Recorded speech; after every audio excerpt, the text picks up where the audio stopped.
Video like जरूर कर लीजिए और ऐसे वीडियो लगातार फ्री में पाने के लिए चैनल को तुरंत सब्सक्राइब कर लीजिए और बेल आइकन को जरूर टैप कर लीजिए ताकि आगे भी सारे वीडियो आपको मिलते रहे। यूट्यूब में फॉलो करते हैं तो प्लीज ये वाला फ्री टेलीग्राम चैनल जरूर ज्वाइन कर लीजिएगा। सारे नोटिफिकेशन सारे अपडेट यहीं पे आते हैं, ध्यान रखिए। नमस्कार साथियों, स्वागत है आप सभी का एससीएस में।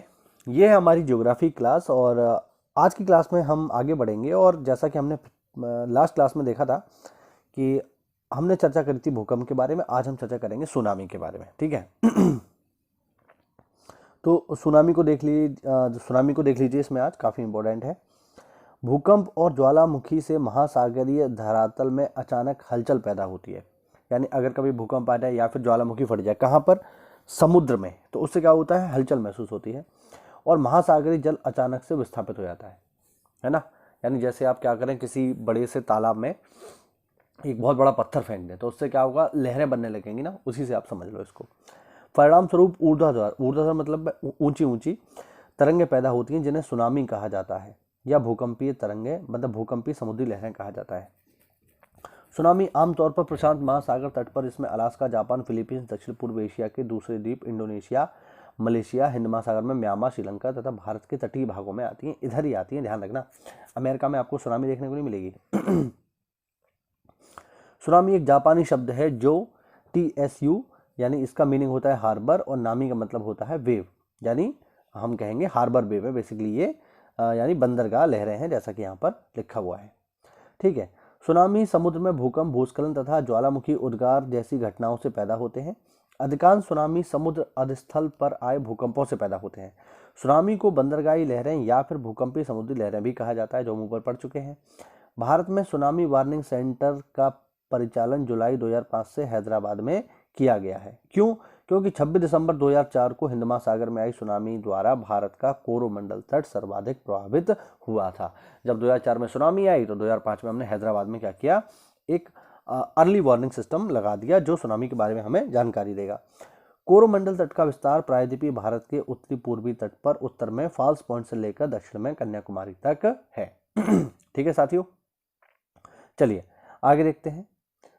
आगे है भारतीय मौसम विज्ञान, जिसका मुख्यालय नई दिल्ली में है। इसकी स्थापना 1875 में हुई और यह पृथ्वी विज्ञान मंत्रालय के अधीन एक एजेंसी है। ध्यान रखना, मौसम विज्ञान जो है। भारतीय उष्णकटिबंधीय मौसम विज्ञान संस्थान तथा मौसम विभाग का उपनिदेशक स्तर पर कार्यालय पुणे में है। उल्लेखनीय है, भारतीय मौसम विज्ञान का मुख्यालय सर्वप्रथम कोलकाता में बना, जिसे वर्ष 1905 में शिमला तथा 1928 में पुणे और अंत में 1944 में दिल्ली स्थानांतरित कर दिया गया। आज दिल्ली में है। किसी नदी या तटीय भाग में उच्च जल स्तर की स्थिति को बाढ़ कहते हैं। बाढ़ की बात हो रही है यहाँ पे कि जब नदी का पानी थोड़ा सा बढ़ जाता है, जिससे भूमि का कुछ भाग जलमग्न हो जाता है यानी डूब जाता है। मानसून की अनिश्चितता तथा अनियमितता का दूसरा महत्वपूर्ण परिणाम बाढ़ों का आना है। केंद्रीय जल आयोग ने बाढ़ों की गणना करने के लिए बाढ़ पूर्वानुमान संगठन की स्थापना की है। आगे देखिए। मानसून पश्चात दक्षिण तथा मध्य बंगाल की खाड़ी में उठने वाले चक्रवात तमिलनाडु, आंध्र प्रदेश तथा ओडिशा, बंगाल के तट को प्रभावित करते हैं। ओडिशा चक्रवात, बाढ़ तथा सूखा तीनों से प्रभावित होने वाला राज्य है। ध्यान रखना, कभी पूछा जाए कि सबसे ज्यादा प्राकृतिक आपदाएं कहाँ आती हैं तो आप जवाब दोगे ओडिशा। ध्यान रखना, बहुत कॉमन सवाल है, कई बार आ चुका है पेपर में, जिस कारण से अन्य राज्यों की अपेक्षाएं अधिक आपदाएं झेलता है। गुरुत्वाकर्षण के प्रभावाधीन चट्टानें तथा मिट्टी के अचानक ढलान से नीचे की ओर खिसकने की क्रिया को भूस्खलन कहते हैं। लैंडस्लाइड पहाड़ों पर होता है ये। भारत में आपदा प्रबंधन हेतु निवारक तथा संरक्षी उपाय तैयारी तथा मानव पर आपदाओं के प्रभावों को कम करने के लिए देश के पहले आपदा प्रशिक्षण संस्थान की स्थापना लातूर, महाराष्ट्र में की गई है। ध्यान रखना, आपदा प्रशिक्षण संस्थान कहाँ पर है? लातूर, महाराष्ट्र में। उत्तर प्रदेश में बाढ़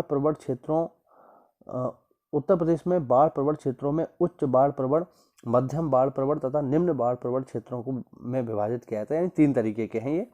उच्च बाढ़ प्रवण क्षेत्र उत्तर प्रदेश के कुल बाढ़ प्रवण का 48% आता है। ठीक है, यानी काफी ज्यादा। उच्च बाढ़ प्रवण क्षेत्र उत्तर प्रदेश के पूर्वी क्षेत्रों को आच्छादित करते हैं, जैसे गोरखपुर हो गया, सिद्धार्थनगर हो गया, है ना। यहाँ पर खासकर आपको बाढ़ वाले इलाके देखने को मिलते हैं।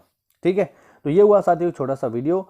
और अगर आप हमसे जुड़ना चाहते हैं, अगर आप तैयारी कर रहे हैं RO की, अगर आप तैयारी कर रहे हैं BO की, या फिर आप तैयारी कर रहे हैं PCS की, तो इन दिए गए नंबर्स पे कॉल करके आप इस शानदार PDF को अवेल कर सकते हैं, हमसे जुड़ सकते हैं और परीक्षा में अपना सिलेक्शन पक्का कर सकते हैं।